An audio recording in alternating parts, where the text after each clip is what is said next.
السلام عليكم ورحمة الله تعالى وبركاته. سلامك بعد ولال قصدان وان قصان قلبيغيغا كوهيسان وايي oo aan jeclaystay inaan adiga kula wadaago fadlan adigana sheergaray oo la wadaag walaalkaaga muslimka ah. waa wiil dhalinyaro ah oo ay waalidkiisi wax soo bareen oo ay ku soo dadaaleen oo ay waqti ku soo lumiyeen. nasiib wanaag waxa uu noqday qof dunida laga yaqaano, waxa uu ka mid noqday dadka dunida ugu hantida badan. waxa uu nasiib u yeeshay inay hoos yimaadaan kumanaan qofood oo shaqaale ah. waxa uu nasiib u yeeshay in dad fara badan oo dunida ku nool ay lacagta uu haysto awgiis u soo hoos fadhiistaan. waxa uu dareemay awood dheeri ah. waxa uu muujiyay in dad fara badan oo dunidaan ku nool ay jecel yihiin. dadku way jeclaayeen, dadku way ka daba ordayeen, dadku way soo cabatumayaan, dadku way rabaan, waa ay jecel yihiin.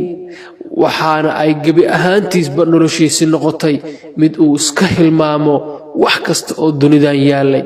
waxa uu ka tagay salaadii, waxa uu ka tagay sidaas la mid ah xiriirkii ilaahay kala dhaxeeyay.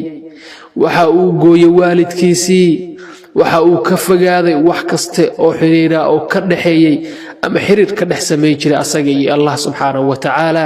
qaraabadiisii ayuu xiriirkii u gooyay isagoo kaliya la mucaamiltamayay oo la saaxiibay oo la socday dadka u muujinaya inay jecel yihiin, dadka tusinaya jacaylka iyo ixtiraamka iyo cisaha saa'idka ah, kuwaas oo aan ahayn kuwa dhabta ah ee u jecel sida dhabta ah ee xiriirka iyo jacaylka dhabta u qaba.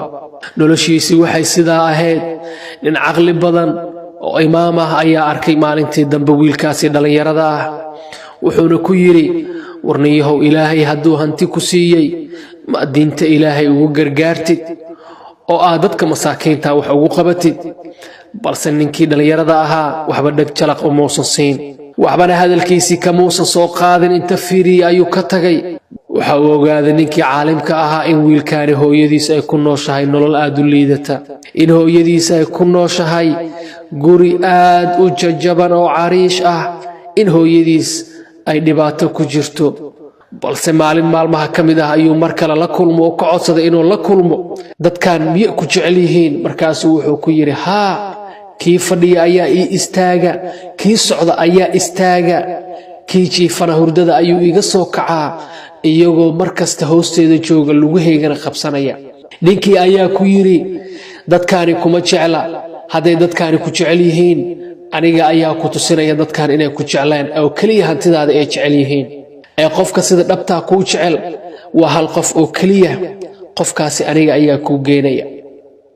waxaad kala baranaysaa dadka dunidaani saaran, dadka xaafadaani ku nool, kuwooda ku jecel iyo kuwooda aan ku jeclayn, kuwa danta kaa leh ee aanan haba yaraatee kuu baahnayn, iyo qofka ku raba jismigaaga jecel, dhibaatada kula nacab ee kaa fikiraya in dhaawac yar ama xanuun yar ku soo gaaro. wiilkii dhalinyarada ahaa ayaa waxaa laga dhigay inuu geeriyooday. naxashkii meydka ayaa la geliyey, waana la qaaday. waxaa lagu soo wareejiyey xaafadii oo idil. qof kasta ayaa loo tagay, waxaana la weydiinayaa, ninkii hebel ahaa wuu dhintay, waa uu geeriyooday xalay. waxaa la rabaa qof ninkaani asxaan u sameeya. waxaana lagu yidhi, qofkii lugihiisa ku dhegaa ee taabtaa labadiisa lugood, dembigii uu lahaa ninkaasi ayaa ku soo wareegaya, asagaana dhimanaya, wuuna noolaanayaa. qof kasta oo loo geeyaa ee lagu yiraahdo, ninkan waa nin hebel, waa ninkii saas ahaa, waa ninkii lacagta ku siinayay, waa ninkii aad jecleed, waa ninkaad u istaagayseen, waa ninkaad taageersaneedeen, maanta wuxuu u baahan yahay inuu soo noolaado. wuxuuna ku soo noolaan karaa oo keliya in lugihiisa aad qabatid, kabacdina aad oofisid oo aad tiraahdo, aniga ayaa dembigiisa qaadaya, dembigiisa adaa laguu soo wareejinaya, adiga ayaa dhimanaya, asagana wuu soo noolaanayaa.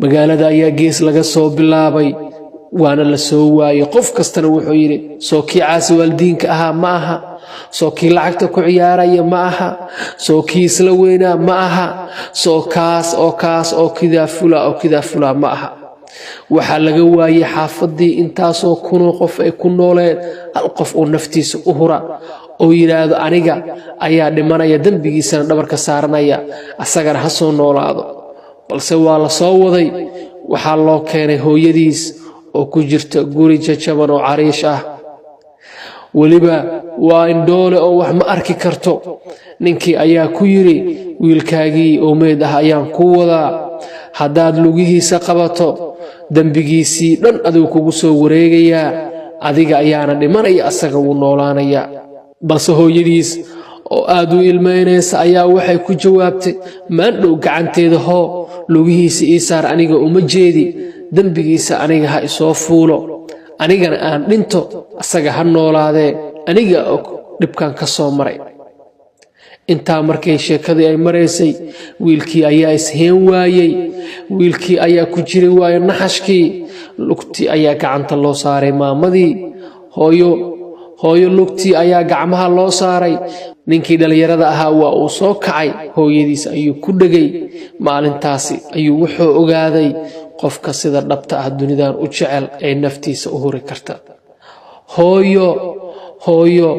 hooyo abaalka ay nagu leedahay dunidan xaqeeda ma gudi karno haddaad abaalkeeda gudi weysay haddaad abaalkeeda oofin weysay fadlan hooyo ha ku dhimin dunidan dusheeda oo wax dhibaato ha u geysanin abaalkeedii waaba gudi weysay laakiin ha dhibaateynin imise hooyo Soomaaliyeed ayaa dunida ku dhibaatoonaya imise hooyo Soomaaliyeed ayaa maantay dalkeenii Soomaaliya ku dhibaatoonaya waxa dhibaateynaya waa wiilkeedii waa walaalkeedii waa saygeedii waa qofkii ay 9 bilood caloosha ku siday walaalayaal waxaa idinka codsanayaa inaad qisadan ila sheer gareysaan oo aad gaarsiisaan ilaahay ajir iyo xasanaad ha ka siiyo